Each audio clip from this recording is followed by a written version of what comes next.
Here's Victoria and Anthony with an AMI This Week shortcut. Well, I don't know about you, Victoria, but I'm happy Christmas is over, and for only one reason. Oh, really? What's that? Money, of course, and more specifically, the lack thereof. I know exactly what you mean. Christmas is a great time for celebrating with family and celebrating the season of giving, but it can be hard on the pocketbook. For sure, but as you said, it's that giving that creeps up financially on people right after. Well, fortunately, Ottawa's Shelby Travers wants to put a positive spin on what can sometimes be a negative situation. This way, you'll be heading into next Christmas better prepared. Here she is with a New Year's resolution we can all follow. Saving money the easy way.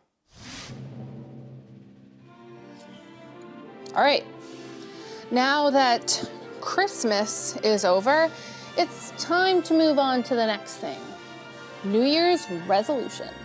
Bills, bills, bills. For me, that New Year's resolution is all about credit card bills and receipts from Christmas. I've always been curious how to save money in a sustainable way, but I think I know who to talk to learn some tips. They might even help you too. Gary Rusyn is a certified educator in personal finance for the Credit Counselling Society. They are a nonprofit organization that helps people like me with debt and saving. Oh, hey, Shelby. How are you? Hey, Gary, good. Good, come on in. The first saving tip I learned is actually a challenge. The 52-week money challenge is basically a great way to save money. Usually the first week of January, week 1, I start off by putting $1 into a jar. Yeah. Then week 2, $2 into a jar. Week 3, into a jar. Week 4, etc., all the way to 52 weeks. And at the end of the year, you'll have $1,378 saved up. Wow. It's a great way to save money. That's literally like a way of just paying your rent, like 1 month of rent throughout the whole year. Absolutely. So with this, you know, it's 52 weeks. I think it's like $1, $2. It's pretty sustainable way of saving. Like, would you agree with that? And is that why you think it's beneficial? Yes, it is. And one of the big things too is you don't actually have to go the full 52 weeks. Some people might just feel more comfortable doing 25 weeks, 30 weeks, and that's fine. That's not a problem. Do what works for you. And with like this challenge or anything where people are putting like money into a savings, where do you think they should put that money into savings? Should they take out cash and, you know, hide it somewhere? Should they open a savings account? Like, what's your tip for that? So there's actually a couple of things that you can do. You can actually, yes, open up a savings account and call that, you know, you can actually nickname it 52-week money challenge on your banking.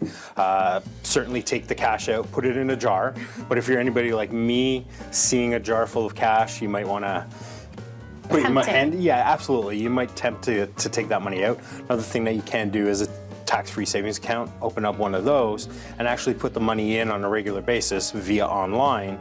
And by that, you can actually earn more money because you can invest it as well. Do you have any sort of like tips that involve, you know, saving for a meal around Christmas? Absolutely. So one of the things that we've actually heard via one of our clients actually suggested that they go out and what they do is they spend $25 a month, and you could pick the amount that you want to spend. Yeah. This person just happened to pick $25, and what they'll do is they'll buy a gift card for $25 to the grocery store that they frequent. Yeah. And what they'll do is they'll do this actually for 11 months. So for 11 months, $25 brings you up to $275. Wow. And then the entire month of December, or depending on how much you spend on groceries, or if you have a holiday party, something like that, you can use that gift card money to supplement some of the other income. You know, so basically you have this extra $275 that you can spend on groceries around the holiday season. So I think for like a lot of people, you would hear gift card and you'd think, okay, that's just spending money on something. Yes. Why do you think that, you know, buying a gift card for something like groceries, what makes that a good saving tool other than just the fact, you know, obviously you're saving the money, but why choose a gift card instead of just putting the cash into a savings account? Okay, so if you're anybody like myself, having that cash around, seeing that cash, or even just putting cash into a bank account, you're very tempted to use it. Yeah. Whereas having the gift card, you actually have spent the money at that grocery store already that you know you're gonna go go and use it. So you're really forcing yourself to use the gift card at a specific place. Right. And I think for something like groceries, like this is something all of us do, we all need. So yeah, whether it be for Christmas, whether it be for a birthday, or just if something's tight right then you do know that you have that money for something that is a basic need, which is food. Absolutely. I'll catch up with you next year to see what we're going to move on to at that point. Perfect, thank you. So now it's time to start saving. Gary's tips are sustainable and easy to understand, so I'm excited to give them a try. But now's here where I challenge you. Take at least one of these tips and try applying it throughout the year. Here's to an amazing 2019. I have to admit, I was a little skeptical going into this story because saving money can be so tough. But Gary's tips actually sound like they could be easy to follow. They certainly are. I love the 52-week challenge. Such a simple way to save almost $1,400 in a year. I think anyone can do that. And the brilliant thing is you can reverse it too. So rather than saving the most money in December, which can be tough, you can start by saving the most money in the first month. Brilliant. And of course, his last tip, start saving for next Christmas now.